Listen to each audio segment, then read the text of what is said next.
Hey guys, Jeff Francoeur here. Thanks for listening to our content, and please like and subscribe.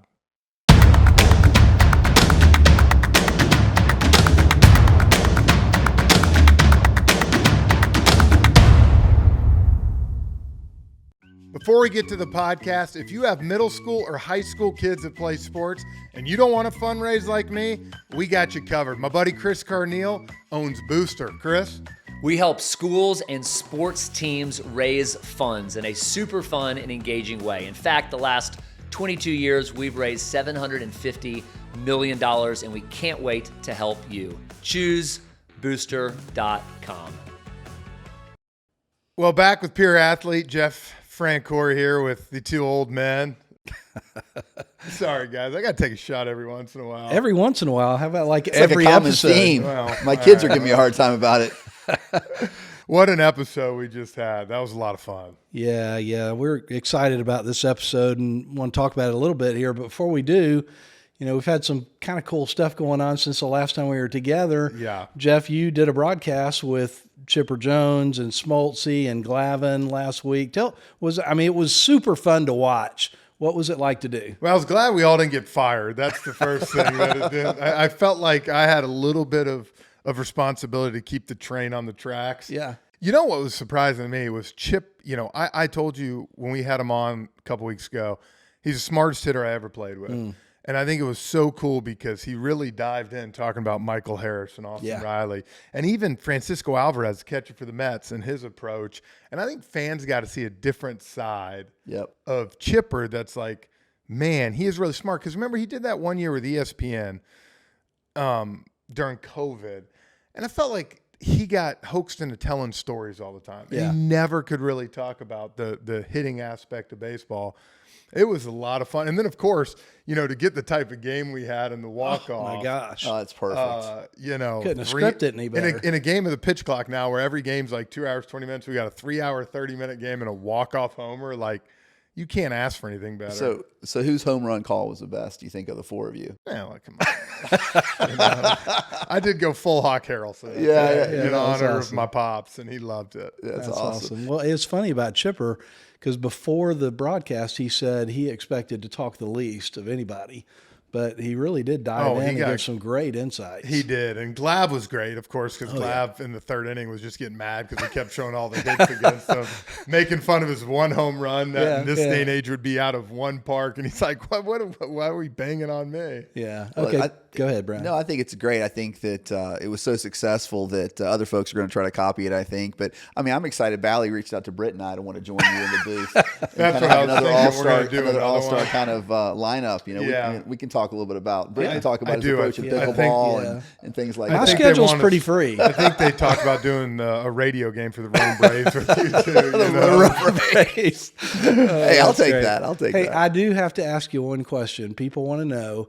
A couple times we'd see the producer come and whisper things in your ear like, get it back on the rails. No, that's not the producer. The great thing is that's our stat guy, Hal Galena.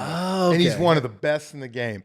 My facial expressions did not do it justice because I looked really worried. I could see when they slowed it down. But everybody kept asking me, what was he telling you? And I said, all he told me was Hilliard's running at second and Mark Canna's playing first base.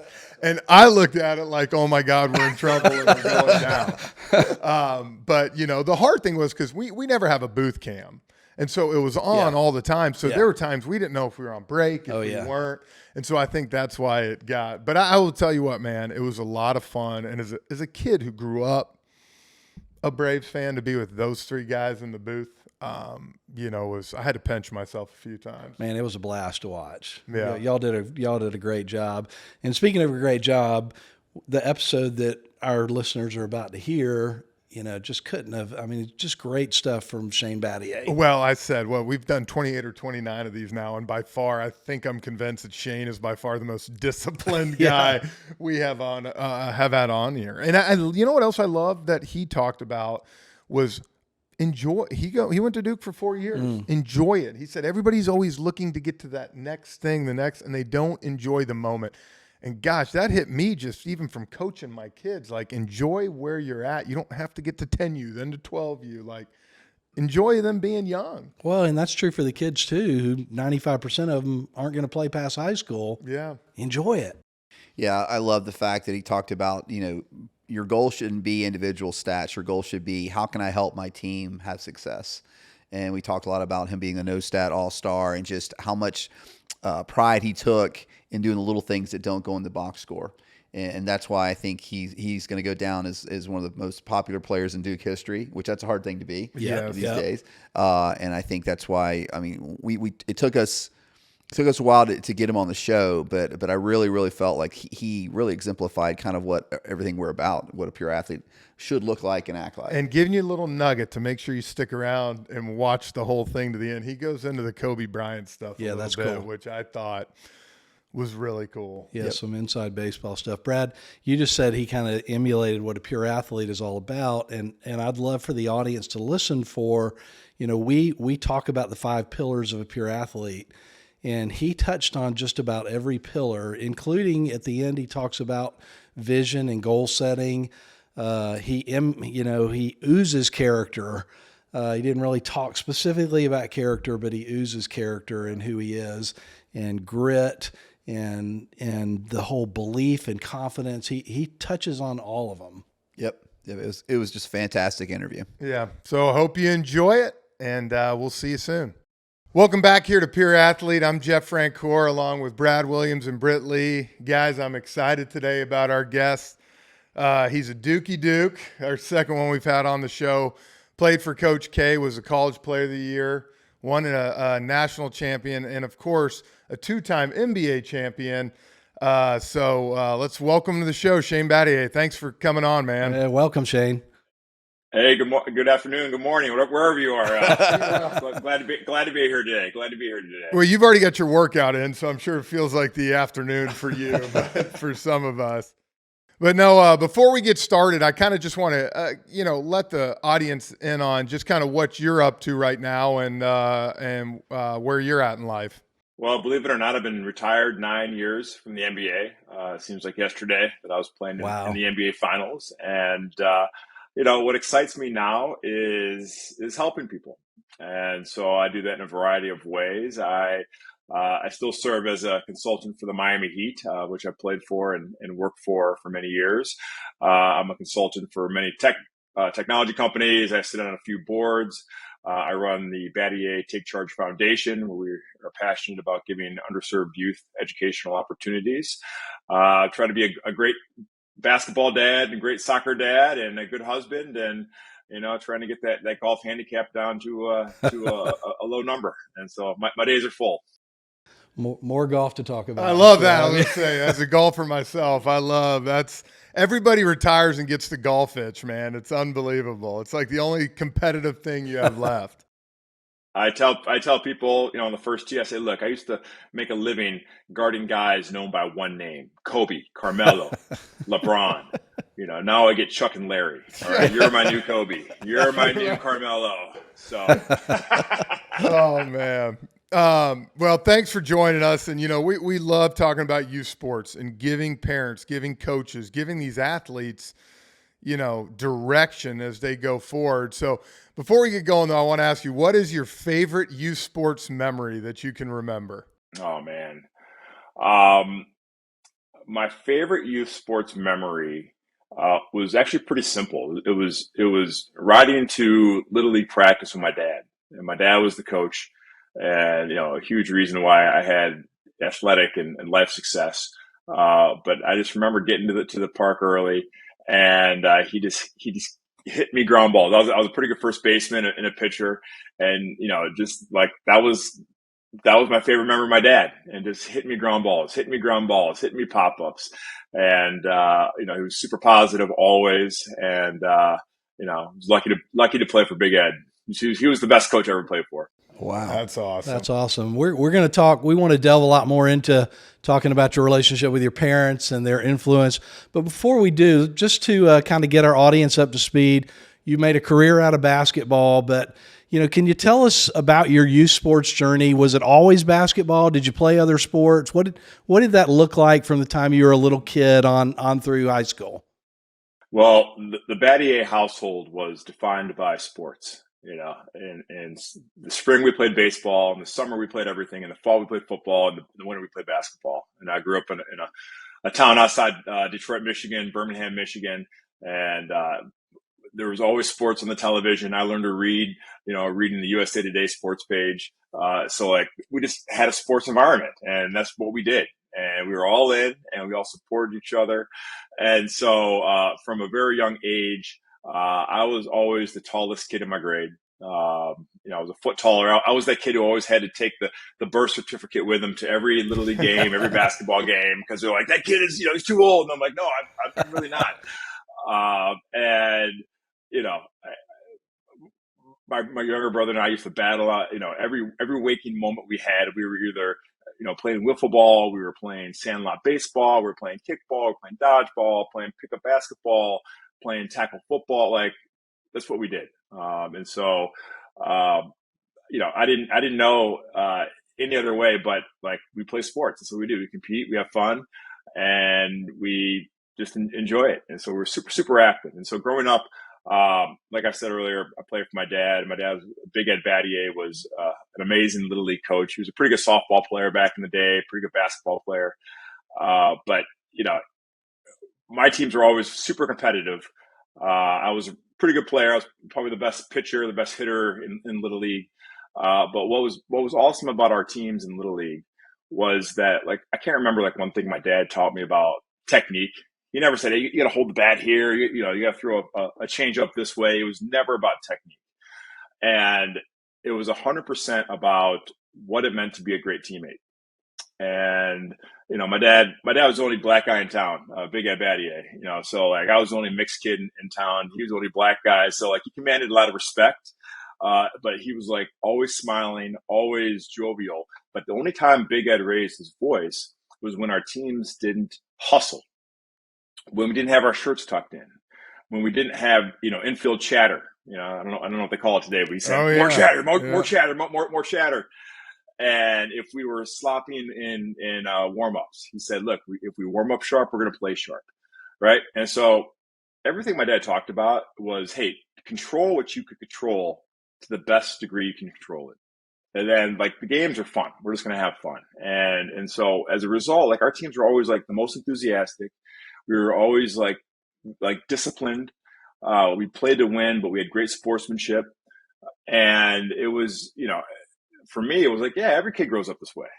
And, as I traverse through the sports world, not every kid grows up like that Yeah. way, but the hallmarks of my NBA career, my basketball career, really came from my baseball career growing up. I thought I was going to be a major league pitcher, to be honest with you, until I grew to be 6'4" when I was in 7th grade.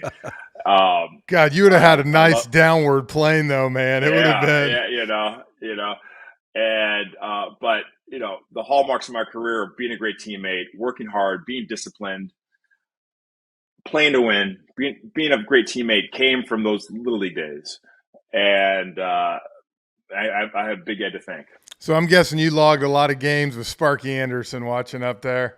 Oh yeah, that's my first sports memory. Come on, yeah. 84 Tigers. I can still name the entire lineup. I laugh when you said Birmingham, that you're from there. I did not know that. I've logged about 50 nights at the Townsend Hotel there as a visiting player over the years. Great area. It is a great area. So Shane, what age did you sit there and say, I think I've got a future in basketball? Like how old were you when you kind of said, I'm going to kind of commit to that? Was it middle school, high school? When was that? Like I said, when I was 12 years old, I was 6 feet tall. And I was always really coordinated, even though I was kind of like awkward looking, still am, I guess you could say. I never had that period of like super uncoordination. So I was like a really, really good shot blocker. I had excellent timing. And so I love like blocking my friend's shots. And so I think that's why I became a defensive maestro of my NBA career. When I was 13, I hit my real growth spurt, and I was 6'4" going into the 7th grade. And then the start of 8th grade, I was 6'7", and I was dunking the basketball and blocking everybody's shot. And I said, I think this is it. And I remember when I was in 6th grade going to 7th grade, I played Isaiah Thomas at his basketball camp, and I beat him. I beat him one-on-one. Now at the time, like I didn't realize Isaiah Thomas let me beat him, but I really thought that I beat him because I was playing so hard. And I think from like that moment on, I'm like, I can do this. I think I can really do it. So, but like I didn't dedicate my life to basketball then. I still played baseball throughout high school. And so I'm a huge proponent of a diverse experience in sports. Even though I was an All-American basketball player, I loved playing baseball up until my junior year in high school because I didn't have the pressure and I worked different muscles and it gave me a break from basketball.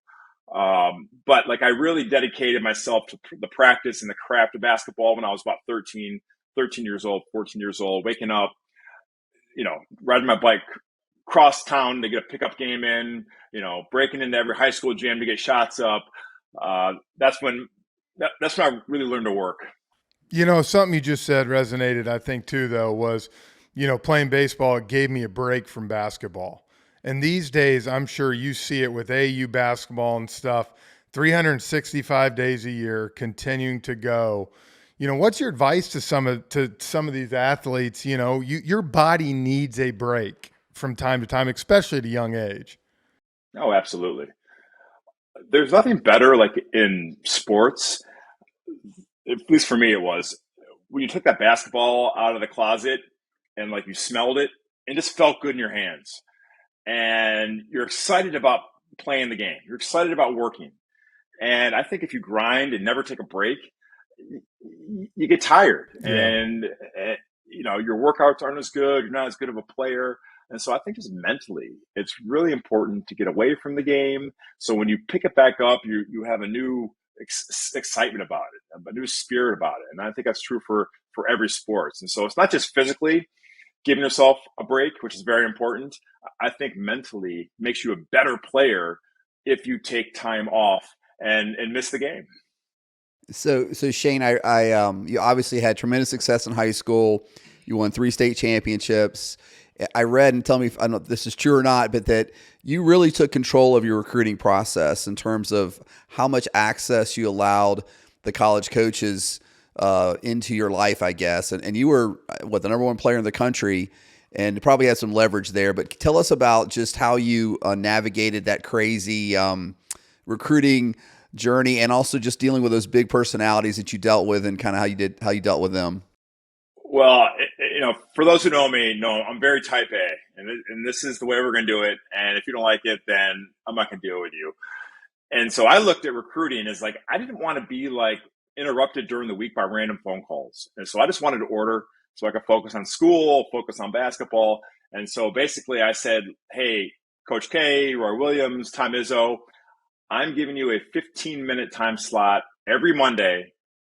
And I went in alphabetical order with my final 5 schools. And it was a respect thing for these coaches as well. Like, look, I'm going to be available to you. You're going to have all my attention for these 15 minutes every week on Monday.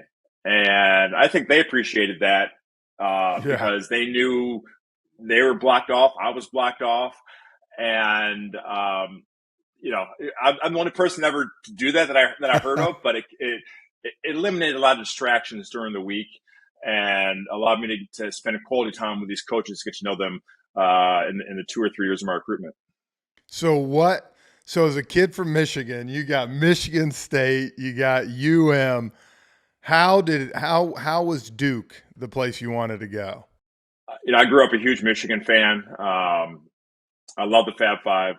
I still have Michigan football tickets now, but they were kind of on a downward trajectory when I was going through high school. Yeah. So I knew I wanted to win a national championship.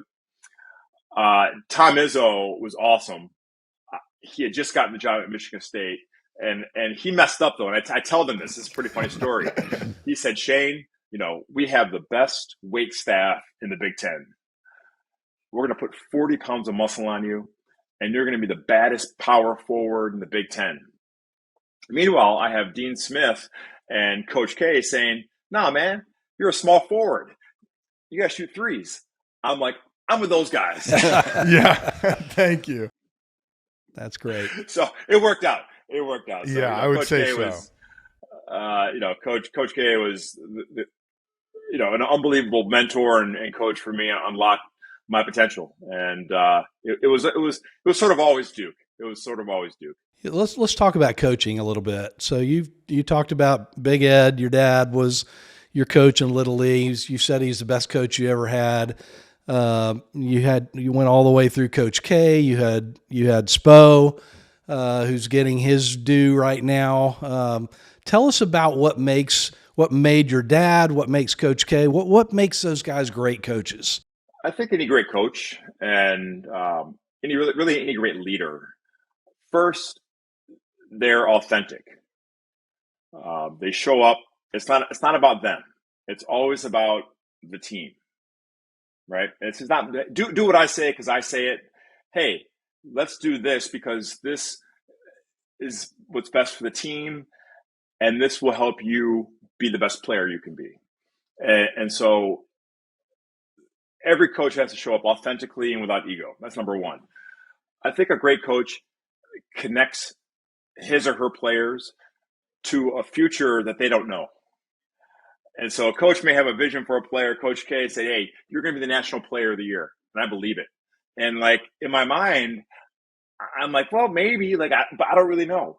But Coach K's conviction of you're going to be an All-American player, you're going to be an NBA player, and I believe it. That gives me amazing confidence and connects me to a future that I'm unsure of or I can't see for myself. And I think a great coach also insists that players make plays, right? The best athletes in the world are great because they have great coaching, but when they're in the game, they're reactive and they have ownership of the results. And that gives you confidence, that gives you energy, that gives you enthusiasm. And that's the difference between making the play sometimes and not making the play.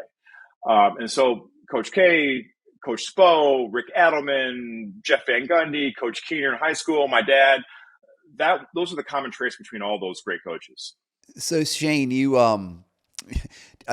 you started day one at Duke, is that correct? Your first, did Coach K give you that kind of green light? How did you know that you were going to have the opportunity to start as a freshman? It's funny. Coach K was very different in recruitment. And so other coaches came into my living room on my recruitment and said, hey, Shane, we're going to promise you shots or playing time or minutes. Not Coach K. Coach K said, I'm not going to promise you any of those things. I'll promise you one thing, the opportunity to earn playing time every single day. And if you're good enough, you'll play. I'm like, oh, I'm playing. I don't know about Elton Brand. I don't know about Trajan Langdon, but I'm going to play. And so our practices at Duke were so competitive because we had so much talent. I think we had 8 or 9 McDonald's All-Americans. Wow. And so the discipline, the focus, everything that you had to bring every single day in practice was much more difficult than in games. And that was what I loved. That's why I love the challenge. I love the competition, and it brought out the best in me. So I wasn't the most talented, but I was the most disciplined, and I controlled what I controlled better than anybody. And that's why I started day one. Let's dive into that. Where did that come from, Shane? Your work ethic and your discipline and your grit. Did that come from your parents? Was it just innate for you? Talk a little bit about that. My parents never not once, had to say, hey, Shane, go work out. Go shoot shots. Never. I loved working. I loved getting better. And when I was young, I realized that when I work, I get better. And that was the most fun part for me. And so I read a lot about other athletes who I admire, like Dr. J and Michael Jordan, obviously, and Isaiah Thomas. And I read their stories about what it took to be successful. And, I was so worried that I wasn't good enough. I was tall, I was pretty talented, but I was always scared someone was working, and when they saw me, they're going to beat me. And so I said, I'm not going to give that person a chance. I'm going to go every day, every single day. And it became a habit. It just became a habit. When I woke up, I got my push-ups in, I got my pull-ups in, I ate a good breakfast, I got my ball handling in, and my routine was what I was. And it got to a point where if I didn't do my routine, if I didn't get my shots in, my workout in, I felt funny. I felt off. And so to any great athlete, you have to love the grind. You have to love the sweat, and you have to love the improvement. And you have to be you have to be willing to do things that other athletes won't do. And there's no better feeling though when you have success because of your hard work. You know, we talk a lot in this about for kids and stuff dealing with adversity. You know, whether you get cut from a team, whether you don't make the team you want. How did you deal with that as a kid growing up? I know it sounds like you had a lot of success, which is great, but I'm sure there were a few setbacks along the way too. Yeah, setbacks are not permanent. And it's very easy to get stuck in the moment when you have success. And it's also easy to get stuck in the moment when you lose and have adversity. And it's always about the next play. And Coach K at Duke, his number one message to us was next play, next play, next play. And all those players and people who have success, they stop working because they may have won a game or had a 30-point game instead of going on to the next play, next game. And that same player, they may go 4 for 20, have a horrible loss. Everyone's making fun of them. They need to go on to the next play. And so it's a mindset that I developed that, hey, it's not really what happens that matters, but how you react.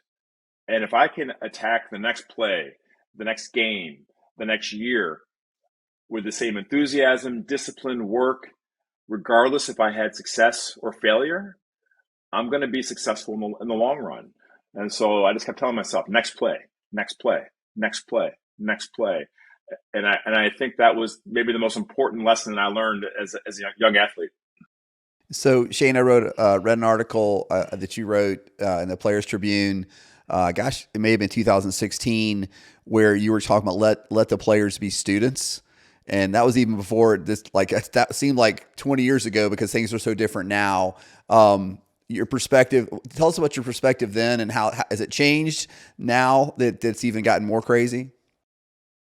My message to athletes who have a chance to play in college is enjoy it. It goes fast. And you see this trickle down into even like middle school and elementary school age kids where they're so quick to get to the next thing.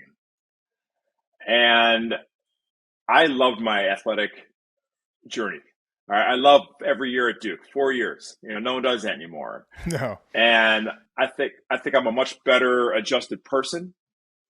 I have better relationships. I have a better network because I just was in the moment.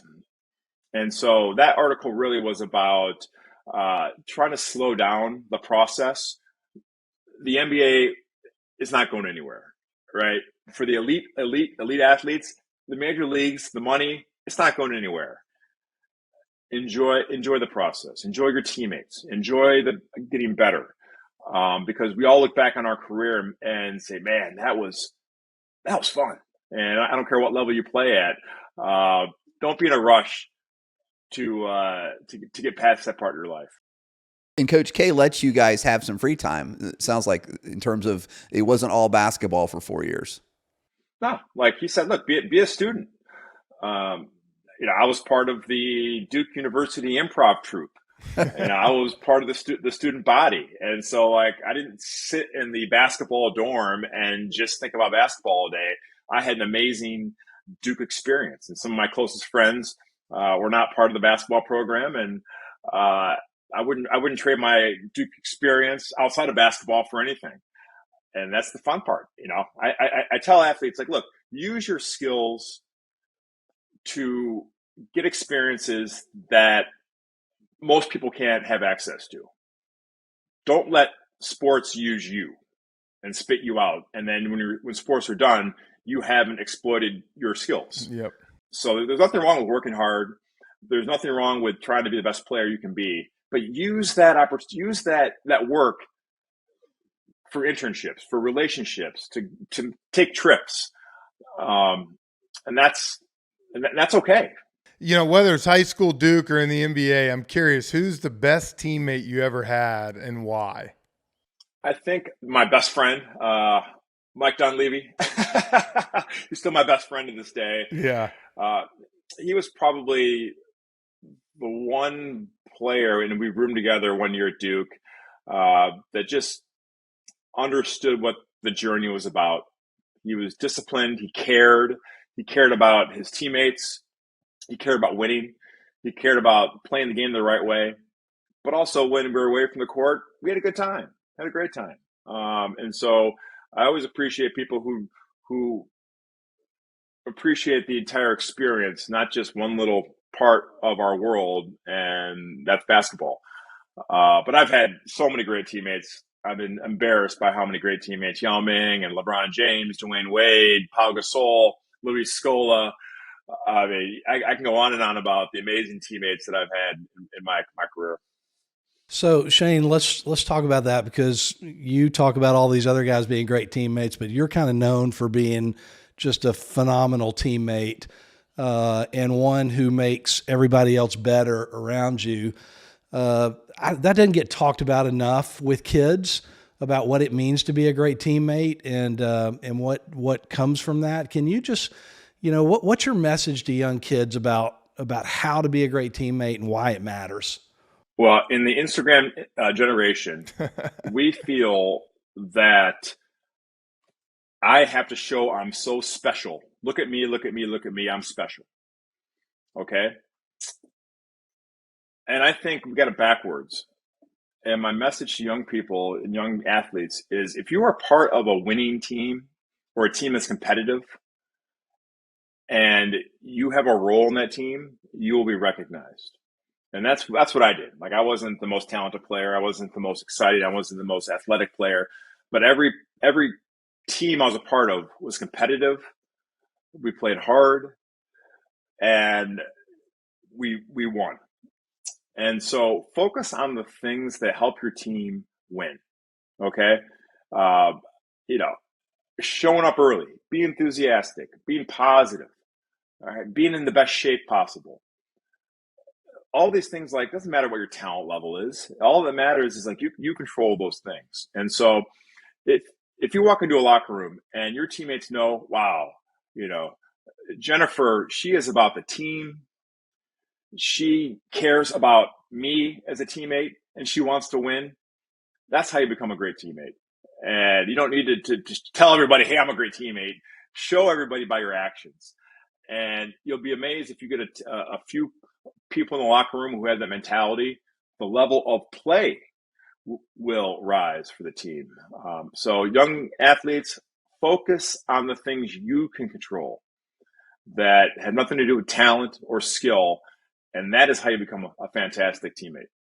Well, obviously you were a great teammate, and it showed, because there was a lot of teams you played on that won championships. And we were talking before the show about, I guess it's now a famous article, because Michael Lewis, who's a famous writer, wrote the article about the no stat all-star.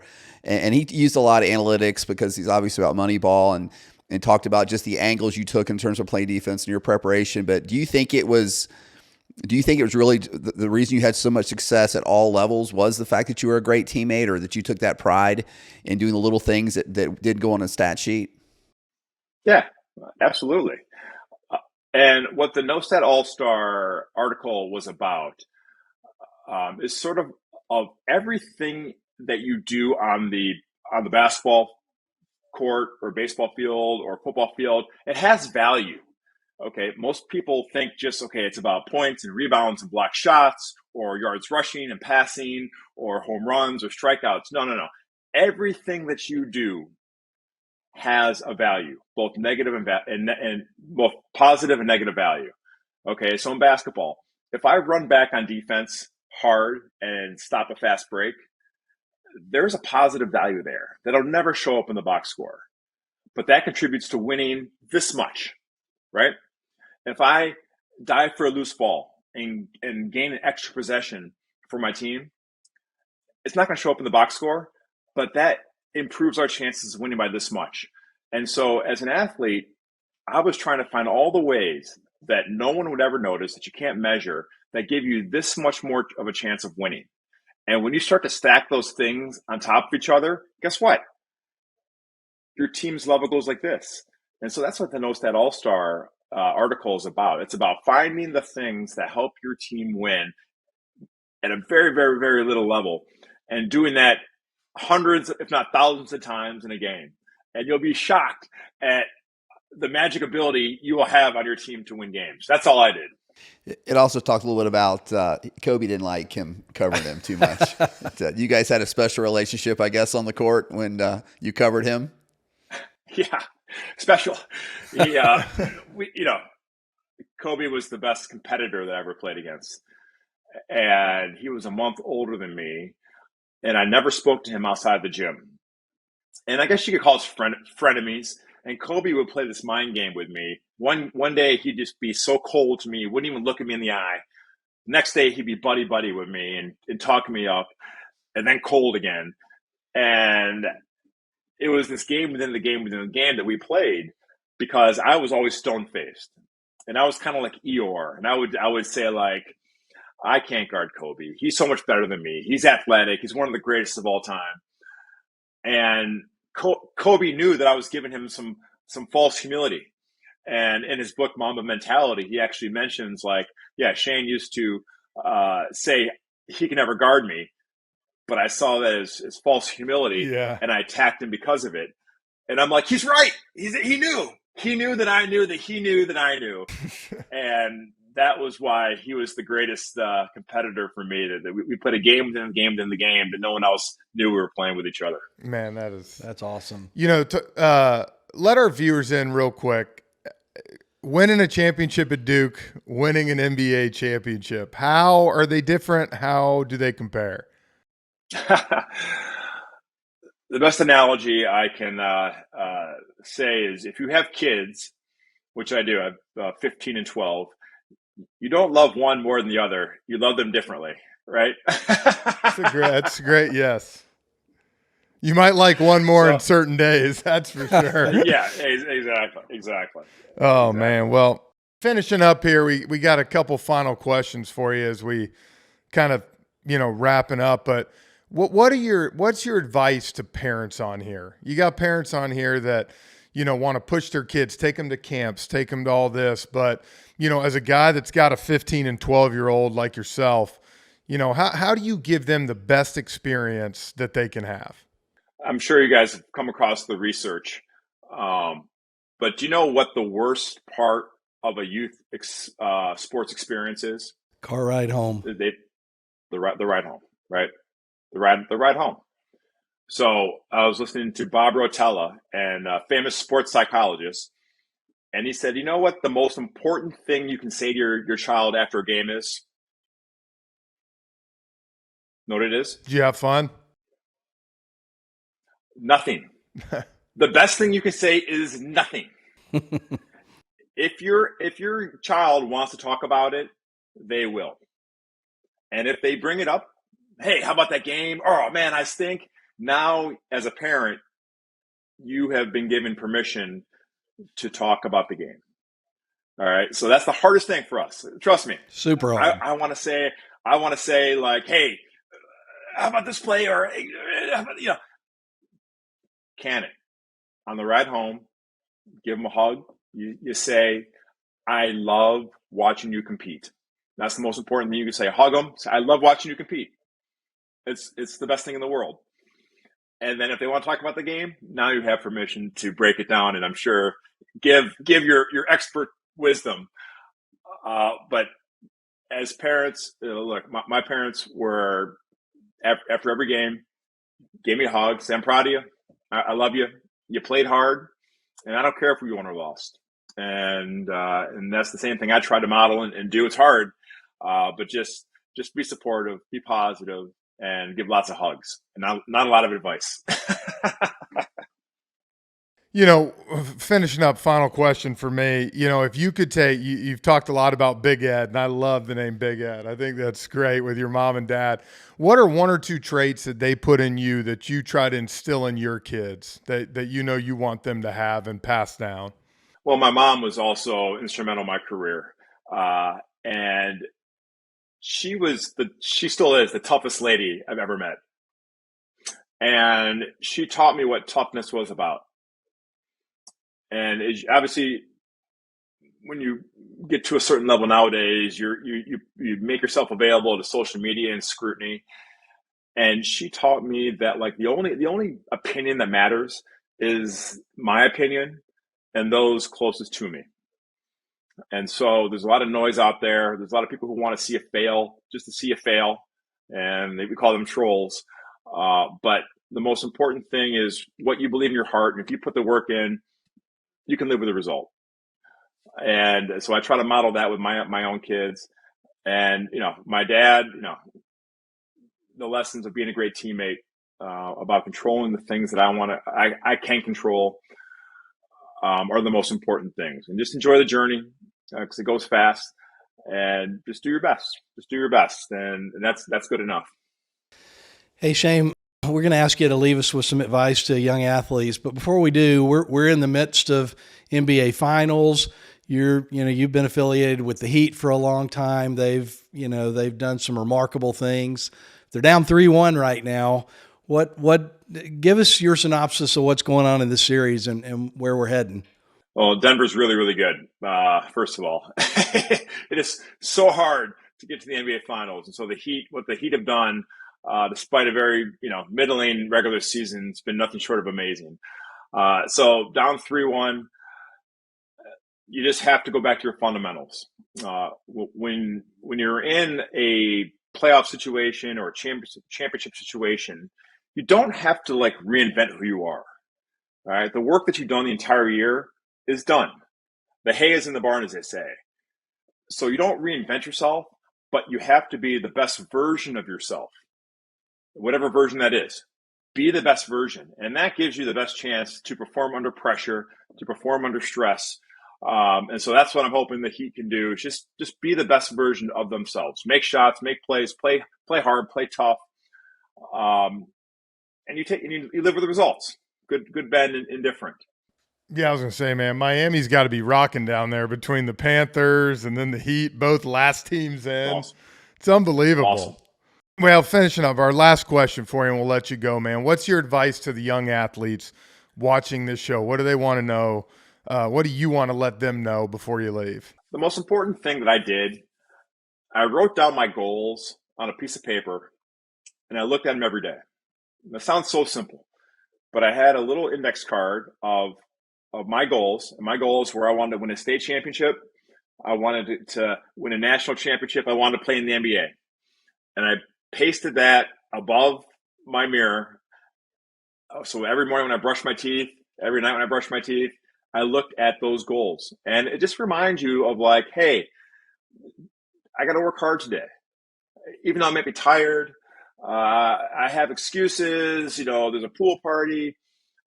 Oh yeah, this is what I really want because it's important to me. And a lot of times people have goals, but they don't remind themselves of those goals, and you get distracted. So the easiest, low-tech piece of advice I could give you, write down what you want. And maybe I want to make the middle school team. I want to start in the middle school team. I want to be an all-state field hockey player, whatever it is. Write it down and look at it every single day, and you'll be amazed at how motivated you are to reach that goal. Great advice, man. Well, I can't thank you enough for joining us today, man. It means a lot. I know you're a busy man, playoff time, but I'll tell you, thank you. It's all about the kids, man, and giving them the best experience. And we thank you again for giving us some time. Oh, you're welcome. You guys are doing a great job. Youth sports are amazing. Amazing journey for all of us, kids and parents, and it's worth having a podcast like yours to remind people how amazing it is. Well, Shane, you kind of as we were talking while we were looking to kind of get a hold of you, you kind of exemplify kind of what a pure athlete is. Yep. And the way you've lived your life and your journey, and it's an honor to have you on this show. Absolutely. Well, thank you. Enjoyed it. Thank you, Shane. See you, Appreciate bud. it. Thank you, man. Hey, guys, Jeff Francoeur here. Thanks for checking out Pure Athlete, and subscribe to our channel on Apple, Spotify, or wherever you go to listen to our podcast.